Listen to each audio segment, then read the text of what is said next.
Bienvenue dans cette nouvelle année, qu'elle soit remplie de projets, d'argent, la santé, de tout et tout. T'es un part, mec.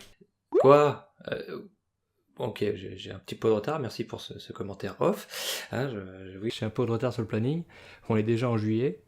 Mais bon, Antoine Daniel, il sort des vidéos quand? Tous les combien? 6 mois? Ça va. On va démarrer l'année en douceur et en régularité. On va essayer avec un nouveau concept pour vous faire découvrir des joueurs, des équipes de légende, des matchs historiques. Comme tout nouveau concept, il va sûrement évoluer, se diviser, on verra ça dans le cours de l'année. On va parler d'un joueur que les moins de 20 ans ne peuvent connaître, Jean-Luc Sadurní. Ceci me permettra de parler d'une philosophie de jeu incarnée par ce joueur. Allez, on rentre dans le bain. Né le 26 août 1966 à Toulouse, il débute très tôt le rugby à 5 ans. Durant sa formation, il a évolué en 10, à l'aile, au centre, pour finalement se fixer à l'arrière en 15. À ce poste, il va développer ce jeu de mouvement, de relance, qui fera sa marque de fabrique en club et en sélection. En quelques chiffres, la carrière de Jean-Luc Sadurní, ça donne quoi? Il a comme caractéristique d'avoir réalisé sa carrière en jeune et en professionnel dans le même club, Coulommiers. Il a comme palmarès, vainqueur de la conférence européenne, l'ancêtre du challenge européen en 98, finaliste de la Coupe d'Europe face à l'Ulster, perdu 21-6 en 99, vice-champion de France en 2000. En sélection, il a 71 caps, de 91 à 2001, au poste d'arrière, succédant à Serge Blanco. Il a participé au Grand Chelem de 97-98, dans le tournoi des 5 nations. Il a marqué 14 essais et 4 drops en bleu. Tout ça c'est bien joli, c'est pour les livres d'histoire. Mais qu'est-ce qui fait mon attachement à ce joueur?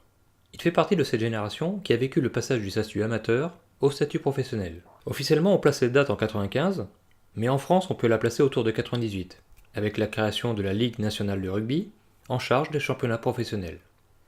Cette évolution a fait rentrer le rugby dans l'ère moderne, plus physique, plus axé dans l'affrontement que l'évitement. Une image vaut 1000 mots. Je vais exposer ça avec le fameux essai du bout du monde. Renommé ainsi car marqué dans l'hémisphère sud, en Nouvelle-Zélande, à Eden Park, le 3 juillet 1994.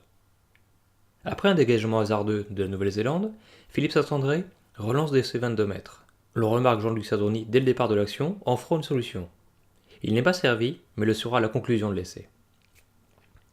Tout est résumé dans cette action. Des relances des 22 mètres, des trois quarts qui reprennent le relais, et les ailiers qui accompagnent et finalisent l'action. On est sur un jeu de mouvement, chose qui a tendance à se perdre dans le 15 actuel.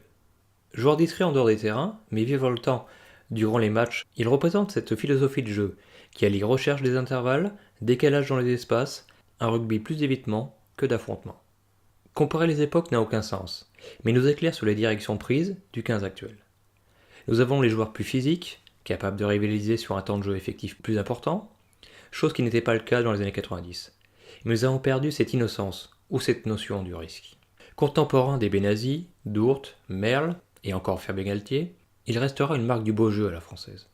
Ce joueur, avec sa finesse, sa vista, ses relances, a marqué son époque, et fait partie de la grande famille des arrières français. Merci d'avoir regardé. Et pour vous, quel est votre arrière préféré? Mets-le-moi en commentaire. Si tu as aimé cette vidéo, pouce bleu, partage, enfin, tu connais tout ça.